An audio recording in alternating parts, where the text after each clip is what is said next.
નમસ્કાર મિત્રો, ખેડૂત પોકેટ ચેનલમાં તમારું સ્વાગત છે। દેશ, દુનિયા અને ગુજરાતના તાજા, મોટા અને સૌથી મહત્વના સમાચાર જાણીએ તે પહેલા ચેનલમાં નવા છો તો ચેનલને જરૂરથી સબસ્ક્રાઇબ કરી લેજો।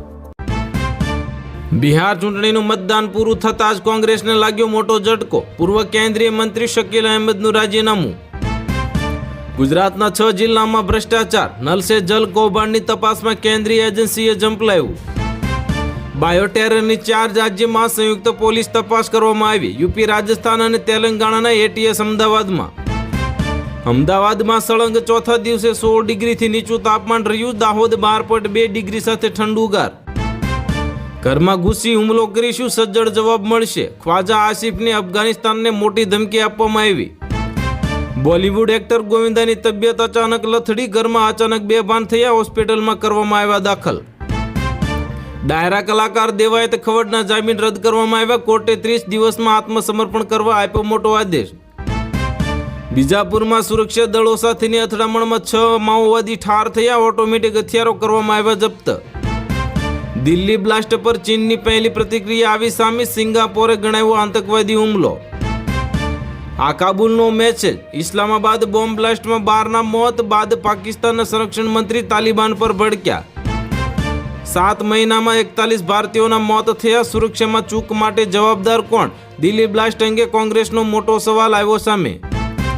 નવસારીમાં એસએમસીની ટીમ પર ગોળીબાર કરવામાં આવ્યો। હોટલમાં રેડ દરમિયાન ઘર્ષણ થયું, 4ની ધરપકડ, 1ને પગમાં વાગી ગોળી। દિલ્હી બ્લાસ્ટના દોષિતોને છોડીશું નહીં, ઉચ્ચ સ્તરીય બેઠક પછી ગૃહમંત્રી અમિત શાહનું નિવેદન આવ્યું સામે। ફરીદાબાદમાં ફરી એકવાર મોટી માત્રામાં મળ્યા વિસ્ફોટક, 2 યુવકની ધરપકડ અને તપાસનો ધમધમાટ શરૂ કરવામાં આવ્યો। દિલ્હી બ્લાસ્ટને લઈને ગંભીર થયો ઇમોશનલ, ધવન અને કુંબલે સહિતના ક્રિકેટરે દુઃખ વ્યક્ત કર્યું। દિલ્હી બ્લાસ્ટને લઈને પ્રેમાનંદ મહારાજની પરિક્રમા સ્થગિત કરવામાં આવી, ભક્તો સવારે નહીં કરી શકે દર્શન। દિલ્હી બ્લાસ્ટની ઘટનાને લઈને આમિર ખાન અને અલ્લુ અર્જુન સહિતના સ્ટાર્સે કર્યું દુઃખ વ્યક્ત। પાકિસ્તાનમાં ક્રિકેટર નસીમ શાહના ઘર પર અંધાધૂંધ ફાયરિંગ કરવામાં આવ્યું, 5 આરોપીની કરવામાં આવી ધરપકડ। તમિલનાડુમાં મોટી દુર્ઘટના બની, ગેસ સિલિન્ડર ભરેલી ટ્રક પલટી મારી જતા એક બાદ એક થયા મોટા બ્લાસ્ટ। કપડવંજ પાસે ગમખ્વાર અકસ્માત સર્જાયો, પિકઅપ વાન પલટી જતા 2 શ્રમિકોના થયા મોત અને 15 લોકો થયા ઇજાગ્રસ્ત। અમદાવાદ સાયબર ક્રાઇમે આંતરરાષ્ટ્રીય સાયબર ફ્રોડ નેટવર્કનો કર્યો પર્દાફાશ, નાઇજીરિયન સહિત 6 લોકોની કરાઈ ધરપકડ। દિલ્હી બ્લાસ્ટ અંગે મોટો નિર્ણય લેવામાં આવ્યો, કેસની તપાસ એનઆઈએને સોંપાઈ, કાશ્મીરથી 3ની અટકાયત કરવામાં આવી। પાકિસ્તાનના ઇસ્લામાબાદમાં વિસ્ફોટ થયો, હાઈકોર્ટ પાસે કારમાં ધડાકો થતા 12 લોકોના થયા કરુણ મોત, અનેક લોકો થયા ઇજાગ્રસ્ત। બાંગ્લાદેશમાં યુનુસ સામે લોકો રસ્તા પર ઉતર્યા, ઠેર ઠેર વિરોધ થયો, વિદ્યાર્થીઓનું સંસ્કૃતિ બચાવો આંદોલન આખા દેશમાં ફેલાયો। ઘરેલું રાજકીય સંકટથી ધ્યાન ભટકાવવાનો પ્રયાસ કરવામાં આવી રહ્યો છે, ભારતે પાકિસ્તાનના આરોપો ફગાવ્યા। પાકિસ્તાનની ઇસ્લામાબાદ કોર્ટના પટાંગણમાં જ બોમ્બ વિસ્ફોટ થયો, 12ના મોત, 20થી વધુને ગંભીર ઇજાઓ થઈ। રાષ્ટ્રપતિ દ્રૌપદી મુર્મુએ ગ્લોબલ બાયોફ્યુઅલમાં જોડાવા માટે તથા બિગ કેટ્સ એલાયન્સ માટે એંગોલોનો આભાર માન્યો। દિલ્હી કાર બ્લાસ્ટના પીડિતો માટે વળતર જાહેર, મૃતકોના પરિવારજનોને 10 લાખ રૂપિયાની સહાય આપવામાં આવશે।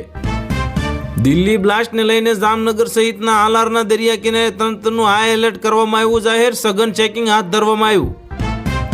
મહારાષ્ટ્રના જાલાનના ખેડૂતોની અનોખી સિદ્ધિ, અમેરિકન ઘઉંની ખેતીથી વધારાની ઉપજ, માત્ર 2 કિલો બિયારણમાંથી 4 એકરમાં 120 ક્વિન્ટલ ઘઉંનું રેકોર્ડ ઉત્પાદન કરવામાં આવ્યું। ઇન્ડિયન રેલવેએ નિયમ બદલ્યો, 5 વર્ષના બાળકો ટ્રેનમાં મફતમાં મુસાફરી કરી શકશે, 5 થી 12 વર્ષની વયના બાળકોને અડધી ટિકિટ લેવી પડશે। ફરી ઓપરેશન સિંદૂરના ભણકારા વાગ્યા, વિદેશથી પરત ફર્યા પછી પ્રધાનમંત્રી મોદીની બેઠક યોજાઈ, પાકિસ્તાનમાં હડકંપ મચી ગયો। બિહારના 3 એક્ઝિટ પોલમાં નીતિશ કુમારના હાથમાં સત્તાના સૂત્રો સામે આવી રહ્યા છે, એનડીએને મળી રહી છે મોટી બહુમતી। પશ્ચિમ રેલવે મુંબઈના બાંદ્રાથી સુરત, વડોદરા, અમદાવાદ, બોટાદને જોડતી પાલીતાણા, ભાવનગર સુધીની સ્પેશિયલ ટ્રેન દોડવામાં આવશે। 8મા પગાર પંચમાંથી બહાર રાખવામાં આવતા 69 લાખ પેન્શનર્સને મોટો ફટકો લાગ્યો, કર્મચારી સંઘે ચીમકી ઉચ્ચારી। ભારતીય આશ્રમના મહાદેવગીરી બાપુ ફરીથી ગુમ થયા, સાણથલી ગામેથી ઘર છોડીને ચાલે જતા મચી ગયો ખળભળાટ। ગુજરાત રાજ્ય સરકારનો વધુ એક ખેડૂતલક્ષી નિર્ણય, પાક નુકસાની માટે ખેડૂતોને આપવામાં આવનાર સહાયમાં કરાયો મોટો વધારો. મુખ્યમંત્રીના માર્ગદર્શન હેઠળ 5 જિલ્લામાં પિયત અને બિનપિયત બંને પાકોમાં ખેડૂતોને એક સમાન ₹22,000 સહાય ચૂકવાશે. જીતુ વાઘાણીએ આપ્યું નિવેદન. અંબાલાલ પટેલની આગાહીથી ખળભળાટ મચી ગયો. ગુજરાત પર વધુ એક માવઠાનો માર આવશે અને લગનગાળો બગાડશે વરસાદ. સાવરકુંડલાના માર્કેટિંગ યાર્ડમાં 30,000 મણ મગફળીની આવક. ખુલ્લી બજારમાં નગલા ભાવે વેચાણ કરવામાં આવી રહ્યું છે. 3 દિવસમાં જાહેરાત બંધ કરાવો. બાબા રામદેવની પતંજલિ આયુર્વેદ પર કોર્ટનું આકરું વલણ અપનાવવામાં આવ્યું. દિલ્હીમાં બેઠકનો ધમધમાટ શરૂ. અમિત શાહે ગૃહ વિભાગની બેઠક બોલાવી તો બોમ્બ બ્લાસ્ટની તપાસ NIAને સોંપાઈ.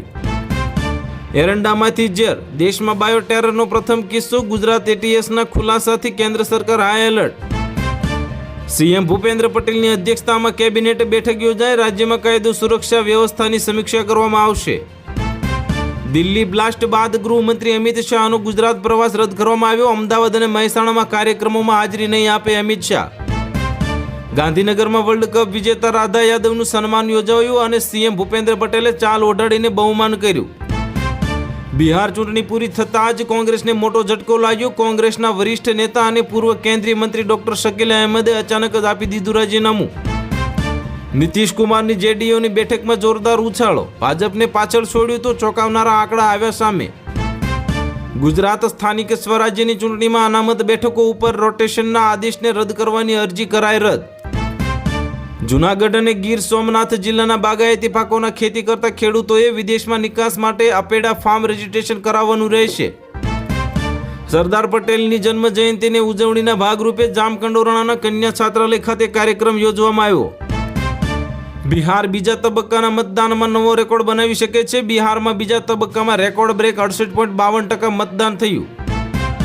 ખાંડ ઉદ્યોગને મોટી રાહત. કેન્દ્ર સરકારે 15 લાખ ટન ખાંડની નિકાસ છૂટ આપી તો મોલાસીસ પરની 50% ડ્યુટી પણ કરવામાં આવી રદ. પ્રધાનમંત્રી મોદીએ ભૂટાનના રાજા સાથે કરી દ્વિપક્ષીય બેઠક તો કાલચક્ર સમારોહનું કર્યું મોટું ઉદ્ઘાટન. ડેડિયાપાડાથી નેત્રંગ નેશનલ હાઈવે બંધ કરવામાં આવ્યો. કરજણ બ્રિજ નજીક તાત્કાલિક ધોરણે ડાયવર્ઝન બનાવો તો ચૈતર વસાવાની માંગ. પલક મુચ્છલે કાયમી કરી માનવતાની મિસાલ. 3800 બાળકોની હાર્ટ સર્જરી કરાવીને બનાવ્યો મોટો રેકોર્ડ. પાક નુકસાની માટે ₹10,000 કરોડના ઐતિહાસિક રાહત પેકેજની વલસાડ જિલ્લા પંચાયત પ્રમુખ અને ખેડૂતોએ સરાહના કરી. ભરૂચની સાયખા GIDCમાં બ્લાસ્ટ બાદ લાગી ભયંકર આગ ને બ્લાસ્ટમાં 2 શ્રમિક દાઝી જતા થયા કરુણ મોત. માછીમારીના ધંધા સાથે સંકળાયેલા સાગર ખેડૂત શ્રમિકોને માવઠાથી થયેલા નુકસાનનું વળતર આપવાની કરાય માંગ. અદાણી પોર્ટ્સનું કુદરતના સંરક્ષણ માટે મહત્વનું પગલું. કંપની તેના પ્રોજેક્ટોમાં કુદરત પરની અસર, જોખમ અને ફાયદા અંગે સ્પષ્ટ માહિતી જાહેર કરશે. સ્થાનિક સ્વરાજ્યની ચૂંટણી પહેલા નવેમ્બરના અંત સુધી ભાજપ કોંગ્રેસનું શહેર જિલ્લા સંગઠન રચાશે. ATSની ટીમે હૈદરાબાદમાં આતંકી અહેમદ સૈયદના ઘરમાં તપાસ કરી. મોટા પ્રમાણમાં ઝેરી કેમિકલનો જથ્થો મળ્યો. તો હાલ માટે આટલું જ. મળીશું નવી અપડેટ સાથે. જો તમને વિડીયો પસંદ આવતા હોય તો વિડીયોને કરી દેજો લાઇક અને ચેનલમાં નવા હોય તો ચેનલને કરી દેજો સબસ્ક્રાઇબ.